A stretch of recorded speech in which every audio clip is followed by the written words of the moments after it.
So pinatapos ka ni Papa and you chose to leave him after you graduate? Hindi ba manggagamit ka nun? Ma'am, hindi naman po ganun yun. Nung nakatapos po ako ng agriculture, nagsabi po sa kanya na babalik ako dito. Pero si Tatay Frank po mismo nagsabi na mas marami nangangailangan sa akin. Saan ka ulit galing? Sa bundok po, sa Mindoro. Vocation ko po kasi yung tumulong sa mga katutubo. Eh bakit ka bumalik dito? Para po kay Tatay Frank.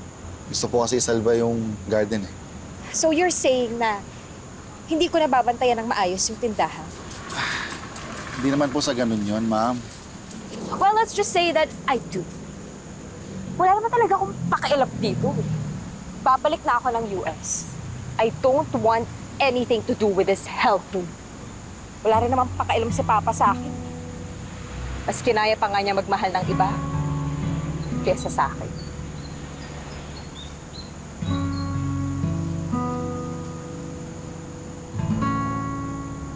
Itong orchids na to can be planted inside. You know, to ornament the home. Talaga ba? Yes! Ma'am, actually, Birds of Paradise po to. Mas nabubuhay po sila sa labas. Shut up. Don't you see, I'm talking to the customer. I'm so sorry. Please don't mind him. Empleyado ko lang yan. Ako yung may-ari. Okay, Ang sige. store na to. Bibili ako. Perfect! Tamang-tama. So once a week, watering? Good? Okay. Ganun lang siya, ma'am. Salamat. Okay. Bong! Balutin mo na nga to. Dalhin mo si Madam doon kay Maxi sa counter para mabayaran na niya. Let's go, madam. Ma'am, pasensya na po pero kasi mali po kayong binigay na caring instruction sa halaman. Indirect sunlight ang kailangan po ng Birds of Paradise. Kapag didiligan, kailangan basain po ng 1 to 3 inch. You know, I don't have time to listen to your nonsense. At saka kung makikialam ka lang sa pagpapatakbo ko ng negosyo, umalis ka na lang. Huwag kang umasta na parang may karapatan ka.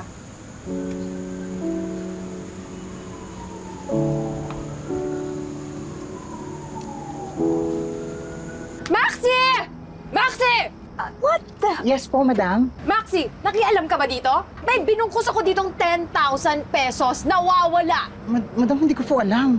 Hindi po ako nakikialam dyan. Huwag kang magsisinungaling. Ikaw ang naiiwan dito na nagmamando kapag wala ako. Ilabas mo yung pera. Madam, hindi ko po talaga alam. What? Deny all you want. Alam ko, nasa iyo yung pera. Ano nangyayari?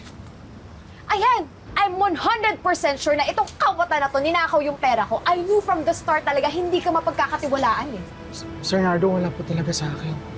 Sige, deny! Ipapapulis kita, huwag kang aalis dyan. Akala mo, I'm calling the cops on you. Ma'am, sandali lang ho. Imposible kasi yung sinasabi niyo eh. 15 years nang empleyado si Maxi dito. Ni minsan wala pong ganyan nangyari. Huwag po tayong padalos-dalos, ma'am. Sige, ang dami mo pang sinasabi to cover up your lies eh. Alam mo, yung ganyang patay guto, once na makakita yan ng opportunity, gagawin nila yan. Madam, hindi ko po kayang gawin yun. May konsensya po ako. Madam, magre-resign na lang po ako kung hahamakin niyo ako ng ganyan. No! You're not resigning. You are fired. And I will make sure to inform the public na isa kang kriminal. Sige po, madam, gawin niyo po lahat na gusto niyong gawin, pero malinis po yung konsensya ko.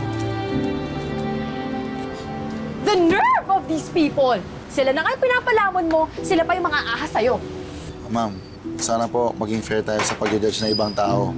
Kaunting pakikipagkapwa-tao lang po. Ikaw gusto mo palayasin din kita?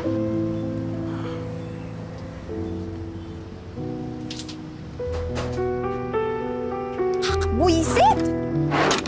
Kapal-kapal ng mukha. Alam na alam ko naman talaga. Alam na alam ko na yan eh.